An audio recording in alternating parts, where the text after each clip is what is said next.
et qui va nous parler donc, des ressources en minerais dans les technologies évolutives. Donc, tu as la parole. Bonjour, merci à tout le monde qui m'a d'avoir à nouveau proposé de faire une intervention. Aujourd'hui, je vais vous parler des besoins actuels et à venir, mais plus spécifiquement sur la mobilité électrique parce que ça concerne largement, ça concerne une grande partie du marché. Donc,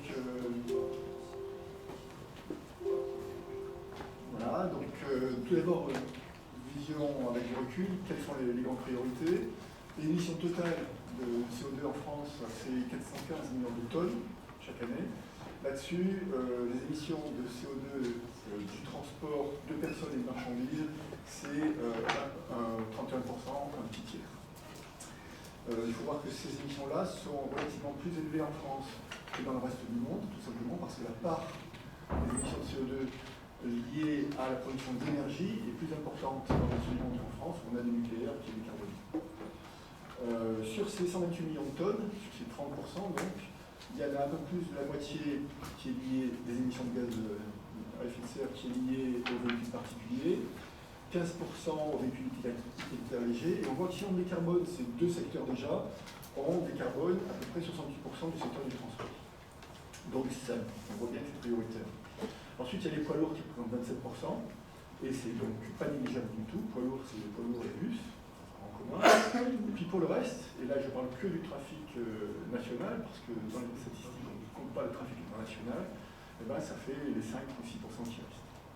Donc on voit que c'est important aussi, probablement encore plus si on traite le trafic international, mais n'est pas nécessairement prioritaire par rapport au reste.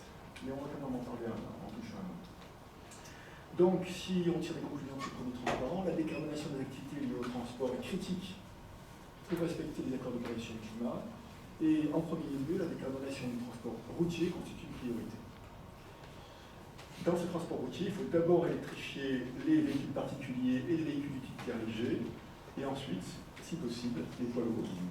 Bien évidemment, tout ça n'est valable que si on dispose d'un moyen de produire l'électricité de façon décarbonée. Si on produit l'électricité avec du charbon ou du pétrole, ça tombe. Enfin, ça tombe en grande partie du temps. Donc la question qu'on se pose à ce stade, c'est est-ce que tout ça c'est envisageable de le faire avec des accumulateurs lithium-ion ou pas? Et si oui, quels sont les besoins globaux de batterie et quels sont les besoins induits en matériaux? Et notamment en matériaux sensibles, on en a largement parlé ce matin. Je vais vous demander de me pardonner aussi de redire parfois ce qui a déjà été dit ce matin, ça permettra de consolider et puis de réfléchir. Alors il se trouve que, et ça avait déjà été dit à Autran en septembre 2018, donc là aussi, excusez-moi pour la redite, les paramètres de travail sont nombreux, et c'est pour ça que la question n'est pas nécessairement si facile que ça à résoudre.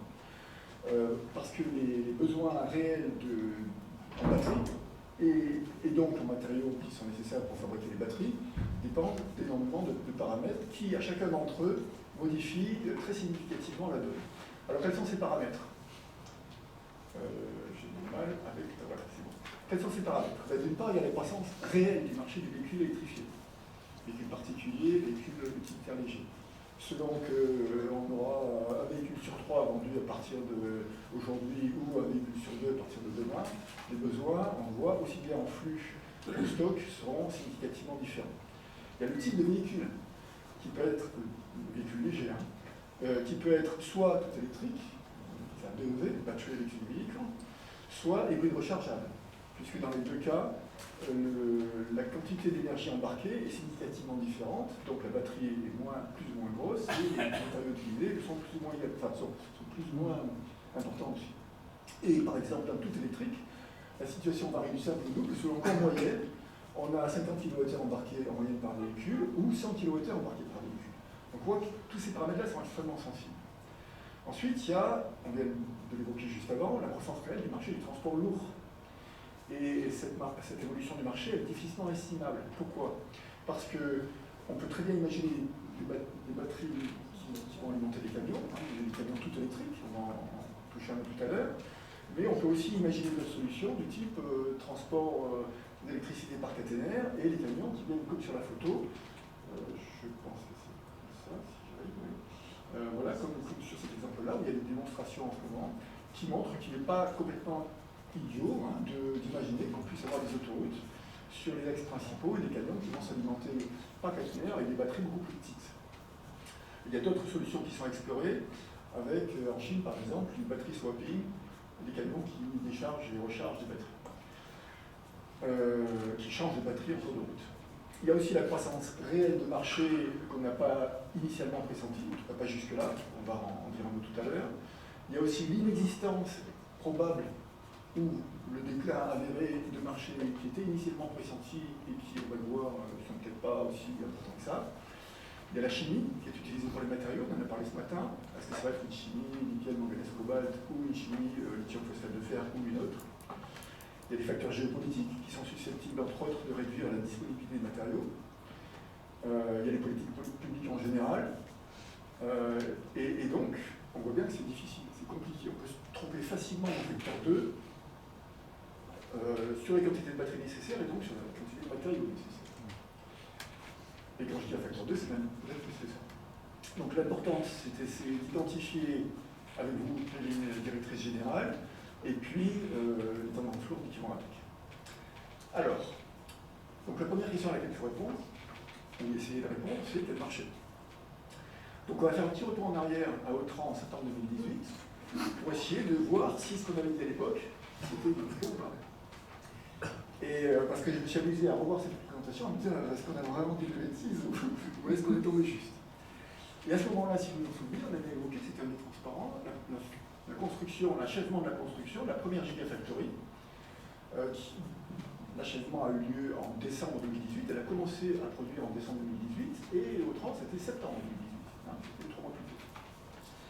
Donc c'était, à l'époque, c'était, j'ai repris le même transparent, c'était la deuxième plus grande usine du monde par taille. Elle a été fondée par Tesla, donc Elon Musk, et Panasonic, c'était une co-entreprise. Les deux entreprises ont partagé le risque, c'est ça qui est important de voir, à parts égales, pour fabriquer des véhicules et des batteries qui alimentaient ces véhicules. Et ces batteries étaient très volumineuses dès le départ, 75 à 100 kWh, et les cellules utilisées en lithium-ion pour alimenter ces batteries, c'était des cellules 1850, 18 mm de diamètre, 65 mm de haut, qui tiennent dans la main, on voit. Et il y en avait 6400 en série parallèle, même plus que 6400 en série parallèle. C'était vraiment une usine à gaz. Et d'ailleurs à l'époque, beaucoup disaient, y compris les constructeurs traditionnels d'automobiles, disaient c'est la folie. Et même en tant qu'expert, enfin pseudo-expert, à tort ou à raison, dans le domaine des batteries, je me disais, le risque qui est pris, il est colossal, à la fois en termes de sécurité, à la fois en termes de fiabilité, enfin, pour plein de raisons, il était colossal. Mais il a été pris. Et l'usine coûte 5 milliards de dollars, a coûté 5 milliards de dollars, c'est l'équivalent d'une centrale nucléaire parc historique. Hein. Donc, ça veut dire que quand on l'a construite, il faut qu'elle tourne tout le temps, pour être rentabilisée. C'est 35 gigawattheures de batterie par an, l'équivalent d'alimenter 500 000 véhicules. Et c'est donc, pour figer un petit peu les idées, 90 accumulateurs de ce type-là par seconde, 7 jours sur 7, 24 heures sur 24. Et depuis, donc chaque seconde où on parle, c'est 90 accumulateurs qui tombent dans la main. Pour faire, rien que pour ce modèle-là, rien que pour le modèle S. Et donc cette usine a effectivement été mise en service, et elle produit depuis 2018, depuis fin 2018, 35 gigawattheures de batteries par an, de quoi alimenter 500 000 véhicules. Et à partir de ce moment-là, l'unité de compte, pour parler des batteries, des fabrications de batteries, c'est devient la Gigafactory. Ce qu'il faut voir, c'est qu'une seule Gigafactory Tesla produit en 2018, fin 2018, enfin 2019, depuis cette date-là, autant de batteries en un an que la totalité du marché des accumulateurs lithium-ion 5 ans plus tôt, en 2013, pour alimenter le téléphone portable, les laptops, tout ça. Tout le marché du portable, enfin pour simplifier les choses, et tout outillage portable aussi, c'est une seule usine, Gigafactory, de Tesla pour alimenter un véhicule. À partir de là, les choses sont lancées, et que disent à outrance aussi les projections qui sont très volontaristes de Bloomberg?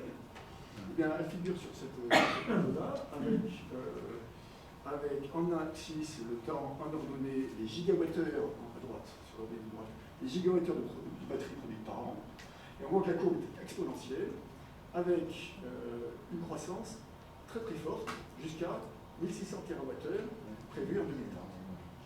Alors, gigawatts. Donc, pour simplifier les choses, il y a la petite flèche dans le titre et le commentaire. On a 35 gigawatts en 2013, ça c'est la totalité du marché, mais pas de véhicules. Les véhicules, Tesla a commencé à être commercialisés, mais il n'y a pas encore la Gigafactory. On a 85 gigawatts en 2016. Donc Panasonic se débrouille pour alimenter Tesla avec des batteries, avec des usines qui sont localisées au Japon. À Autran, septembre 2018, annonce de production de la Gigafactory, 3 mois plus tard. En 2022, on a 180 gigawattheures. Et en 2030, 1600 gigawattheures prévus par Bloomberg. L'UHRE, c'est pour dire c'est prévu. À l'époque, c'était prévu. Pas encore dans le. Et donc, on peut se dire, ça fait 1 x 45. Et c'est pour ça que c'est ambitieux et volontariste de la part de Bloomberg. 1 x 45 entre 2013 et 2030. Et dans la mesure où l'unité de compte devient la Gigafactory, ça veut dire 45 Gigafactory de 35 gigawattheures entre 2013 et 2030. Clair ? Et 90% de la production de ces gigafactories, ça va être en mobilité électrique. Comme l'indique le graphe, entre les véhicules électriques, un tout petit peu de stationnaire et un petit peu plus. Et donc, Bloomberg dit, d'ici 2030, il va falloir faire 45 gigafactories. Qu'est-ce qu'on peut dire 5 ans plus tard? Est-ce que Bloomberg s'était trompé? Moi, j'avais présenté ses courbes en disant, c'est un peu conservateur, si vous regardez les transports, il me semble que c'est plutôt conservateur, mais bon, voilà, c'est des gens ambitieux, donc soyez pas trop irréalistes. La réalité, c'est quoi? Eh bien, j'ai remis la même courbe. C'était à ce niveau-là, du point vert, ici, en 2020. Donc on est nettement au-dessus de la courbe. 2025, c'était ici. 2026, enfin 2024, pardon, c'était ici. 2026, c'était ici. Et puis, on ne voit plus. Et c'est 2028, ce sera là-haut. 2030, ça sort du graphe, ce sera aussi 3 TWh, 3000 gigawatts. Donc on voit qu'on explose les compteurs. Donc 3100 gigawattheures en 2030, 3,1 TWh. Il faudrait donc non plus construire 45 gigafactories pour répondre d'ici quelques années, d'ici 6 ans au besoin, mais 100 gigafactories. Alors comment est-ce qu'on peut expliquer cette différence? Pourquoi est-ce qu'il y a une telle différence de la réalité par rapport au prévisible? Alors, qu'est-ce qu'on peut dire? À quoi c'est dû tout ça? La première chose, c'est que j'ai écrit un truc très récent, le marché des véhicules électriques prend le chemin d'une croissance exponentielle aux 4 points de la planète. Entre 2022 et 2023, les ventes de véhicules électriques ont augmenté de 55%. En 2022, les véhicules électrifiés, hybrides rechargeables et véhicules électriques représentaient 13% des ventes de véhicules neufs dans le monde, contre moins de 1% en 2016. En 2023, ce sera presque 18%. Et en 2030, ce sera 50%. Un véhicule sur deux vendu en Europe, vendu dans le monde en 2030, sera un véhicule électrique ou hybride rechargeable. Et en Europe, ce sera encore largement au-dessus de ça, puisque ça sera plutôt 110% que 50%. Ce qu'on peut dire, c'est conforme à ce qui a été dit juste précédemment, c'est que la quasi-totalité du parc mondial de véhicules électrifiés sera électrifié vers 2050. Et en France, en France, c'est, parce que je veux dire pire ou meilleur, c'est mieux, c'est plutôt mieux que ça, puisque les véhicules 100% électriques ont capté 19% des ventes en septembre, le mois dernier. Et si on ajoute les hybrides rechargeables, on est à un véhicule sur 3, à peu près, 13%. Aujourd'hui en France, on a un véhicule sur 3 vendu, neuf, qui est un véhicule électrifié. À l'époque, le calcul avait été fait à outrance avec un véhicule sur 3 électrifié à partir de 2023. Et ben, on est à 1 sur 3, on va avoir 1 sur 2 d'ici 2003. Donc on se fait pour le 2. L'automobile propre le 2 octobre, il y a 10 jours, la Tesla Y, modèle Y domine le marché. Et dans le bilan prévisionnel RTE 2023, c'est que 40, qui est sorti, c'est que 40% 52% du parc, hein, pas des ventes, hein, du parc, presque près de la moitié du parc de véhicules particuliers plus véhicules utilitaires légers devrait être électrifié en 2035. On va parler dans le micro. Est-ce que vous pouvez vous rapprocher du micro? Oui. Je ne parle pas assez fort. Non, non. Alors, je reviens en arrière. Un peu parce que vous êtes grand. j'ai quoi? Remontez les Oui, micros. non, si je prends un micro comme ça. Voilà. Voilà. Comme ça, c'est bon? Excusez-moi. Alors, hop. Voilà. Alors maintenant, on se dit, ok, très bien, pour les véhicules légers, véhicules particuliers et véhicules utilitaires légers, ça va être le raz-de-marée. Enfin, raisonnablement. Quid des transports en commun? Eh bien, si on regarde l'évolution de l'autorisation des bus en Chine, alors c'est en vert, hein, les véhicules électrifiés, les bus électrifiés sont en vert, on voit que l'électrification est en train de prendre le dessus sur toutes les autres autorisations. En 2018, donc il y a déjà 5 ans, Shenzhen est devenue la première ville du monde à disposer d'une flotte de bus entièrement électrique. Il y a 5 ans. On est en retard en Europe. En 2020, 40% des bus en Chine étaient électriques. 99% de la flotte mondiale. Je passe, on en parlait tout à l'heure, et mon sentiment, à voir si le prochain forum climat va confirmer ça, c'est que ça doit être en randonnée partout dans le monde, de la même façon qu'en Chine. Tous les bus vont être électriques, tous. Donc, pour calculer les besoins en batterie et donc en matériaux, il faut rajouter des bus. Ce qui n'est pas fait dans l'estimation en 2018. Coût des poids lourds. On a dit tout à l'heure, les poids lourds, c'est plus compliqué, c'est plus lourd, voilà. En octobre 2022, donc il y a un an, Tesla commercialise avec un an et demi de retard son poids lourd, son semi tout électrique. Et il livre une première flotte de semi-remorques à Pepsi en avril 2023. 600 kWh remorqués. En gros, 600 kWh, c'est 6 fois une batterie de Tesla Model S. 100 kWh. Donc c'est pas colossal par rapport à un camion. Avec une autonomie d'environ 400 miles. Le 20 septembre, le mois dernier, un peu moins il y a un mois, RTE sort son rapport perspective 2035. Et ce que RTE dit, c'est qu'en 2035, près du quart du parc total de camions sera électrifié. Et je pense que cette estimation est raisonnable. Un camion sur 4 roulant en France sera électrifié en 2035. Ce serait bien. Je pense qu'on verra. Là aussi, on verra. À vous de juger. Mais par contre, pour faire le calcul, il faut intégrer non seulement maintenant les bus, il faut intégrer aussi les poids lourds. Alors ça change considérablement la donne. Un poids lourd, c'est 6 Tesla. 6 Tesla Model S. Alors il y a un truc auquel je ne croyais absolument pas. Alors vraiment pas. Même en tant que je prétendais être là aussi expert dans le domaine, je me disais non, transport maritime, c'est no way. Hein. Il faut beaucoup trop d'énergie, c'est pas possible. Et puis il y a une publication que m'a transmise Frédéric la semaine dernière, qui était complètement passée sous les radars en ce qui me concerne, et je l'ai lu, alors il faut approfondir, hein, mais c'est assez convaincant en première lecture. Il faut être prudent. Hein. En première lecture, ce que dit cette publication du Lawrence Berkeley National Laboratory, c'est la baisse rapide du coût des batteries accélère la perspective d'électrification du transport maritime du conteneur interrégional.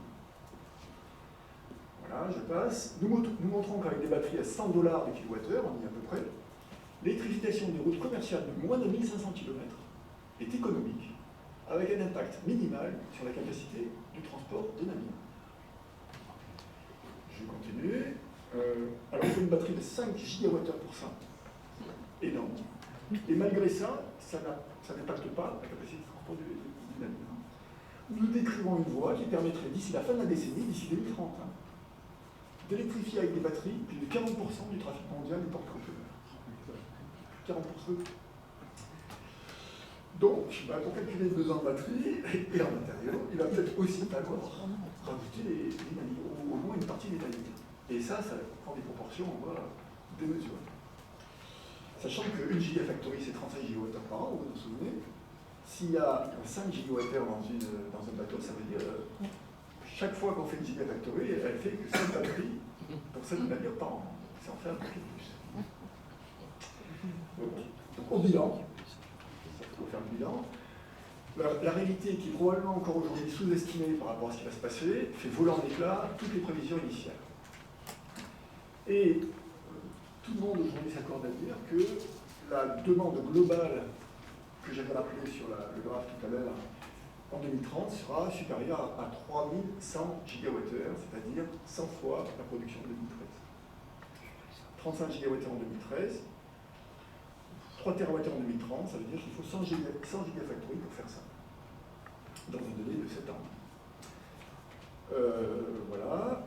Simultanément, j'ai rajouté ici la production de machines en 2022 et 2023. Et ce qu'on voit, c'est que sur le petit barreau ici, là, qui représente la production de machines, la Chine a produit déjà l'année dernière plus que le besoin total en batterie du monde entier.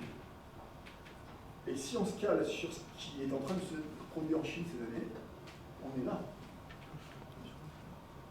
Et que la Chine produit en ce moment de quoi alimenter 2 fois le besoin mondial en batterie. Donc, la Chine produira 1500 gigawattheures de batterie en 2003, ça correspond à 43 gigafactories. La Chine, en 5 ans, a fabriqué 43, a construit 43 gigafactories pour alimenter tout le monde. Ok? Comment il les vend? Partout, on va le voir. On va voir comment ils les vendent. La Chine est en train d'assommer le marché. Et ils assomment le marché en anticipant. Ils anticipent. Ils construisent pour répondre aux besoins de l'année suivante. Et ils anticipent le fait que, comme tout ça, c'est un rouleau compresseur qui avance extrêmement vite, le besoin, il va être encore plus long que ce qu'on compte, que ce qu'on pense. Et ils ont raison. Parce que si on regarde les énergies embarquées dans le véhicule, vous vous souvenez tout à l'heure, j'avais fait le calcul en disant le parc mondial de véhicules électrifiés à 50 kWh par batterie. Eh ben non, on est déjà à 77 pour Hyundai, 78 pour Geely, 140 pour la Zik, qui va aussi être commercialisée par Geely, qui fait encore de commercialisation. Début de cette année, Mercedes a marqué 107 kWh, et en lui, ça fait une batterie de 500 kg sur une roulette, quoi. Est-ce que c'est vraiment raisonnable? Sachant que moi ou vous, en moyenne, parcourons en gros 30 km par jour, et 30 km par jour, c'est 5 kWh. Mais pour être capable de faire 400 km/h d'une traite ou 500 km d'une traite en 2 fois par an ou 3 fois par an, on veut aller faire à bras et embarquer une batterie de 700 kg qui coûte consommatrice de matériel, etc. Voilà. D'accord? C'est éternel. L'homme n'est pas rationnel, mais c'est comme ça. Et on va se dire, oui, mais tout ça, c'est des modèles haut de gamme qui coûtent 50 000 €, etc. Ça ne va pas faire. Que tu la Scénic E-Tech qui va être commercialisée début d'année prochaine, février-mars, elle va embarquer 87 kWh. Une Renault Scénic qui va être fabriquée par LG. Voilà. La Peugeot i3008, dont la commercialisation est également prévue à partir de février de l'année prochaine, va embarquer 93 kWh. Autant que la première Model S Tesla. Donc on voit qu'il y a une inflation galopante sur l'ensemble des modèles qui sont en cours et qui vont être commercialisés dans les mois qui viennent. Et donc, on est plutôt du côté du 100 kWh que du côté du 50. Et donc les besoins de matériaux correspondent. Alors que, petite digression, si on prend par exemple un hybride rechargeable, et c'est la solution qui avait été proposée à Autran il y a 5 ans, un hybride rechargeable avec une batterie de 15 kWh, et vous avez les mêmes services qu'un véhicule à moteur thermique aujourd'hui. Et vous économisez du matériau, du poids, etc. Ouais. Aujourd'hui, on a une inflation énorme sur les batteries. Il faudra peut-être qu'on se pose un jour pour y réfléchir. Si bien que des inquiétudes légitimes se manifestent, qui étaient déjà évoquées à Autran en septembre 2018, où ce graphe-là est présenté. Alors je ne vais pas descendre dans le détail, mais en gros, vous voyez ici un graphe qui présente les réserves en couleur foncée et les ressources en couleur claire des différents matériaux principaux qui sont utilisés dans les batteries lithium-ion, lithium, cobalt, nickel, et on voit que par exemple, la référence avait été donnée à l'époque, si on électrifie 1 milliard de Zoé qui embarquent chacune 50 kWh de batterie, et bien ce qu'on peut tirer comme conclusion, c'est qu'il y a un problème de stock, parce que les réserves ne sont pas très supérieures aux besoins pour électrifier le parc mondial, On va être très vite coincé, d'autant plus si on doit électrifier les camions, les bus, et que les batteries augmentent de taille dans les voitures. Mais il y a aussi un problème de flux, parce que quand bien même les réserves sont limites et les ressources seraient suffisantes, et ben, l'industrie de la batterie se développe plus vite que ce que les mines ne peuvent couvrir. Il faut 10 ans pour ouvrir les mines. Et donc le 13 avril 2022, l'année dernière, il y a une étude qui avait été publiée par Roland Berger, le cabinet Roland Berger, qui montrait que la demande de 3,1 TWh de batterie qui était estimée pour 2030, donc demain, faisait apparaître des risques de tension très forts sur les cobalt, le nickel et le lithium. D'autant l'inquiétude qui sera renforcée. Parce que, comme on l'a dit ce matin dans la présentation de Agnès, je crois, c'est là encore, mais ces inquiétudes sont renforcées par la distribution géographique inégale des matériaux en termes d'extraction, mais aussi en termes de raffinage. Le lithium, le cobalt, le nickel, le graphite et le cuivre. Et si ici on reprend pour chacun des matériaux où est extrait et où est raffiné le matériau en question, on voit que, j'ai pris la Chine, qui est en rouge foncé sur le petit graphe, il y a l'article du Figaro qui est paru il y a 10 jours, une quinzaine de jours, qui est très bien fait. 58% du raffinage est fait en Chine. Pour le cobalt, pour ce qui concerne le lithium, pour le cobalt c'est 65%. Pour le nickel c'est 35%. Pour le graphite, c'est encore pire que ça, parce qu'on a 67% de l'extraction et 100% du raffinage. Et pour le cuivre, c'est 40% du raffinage.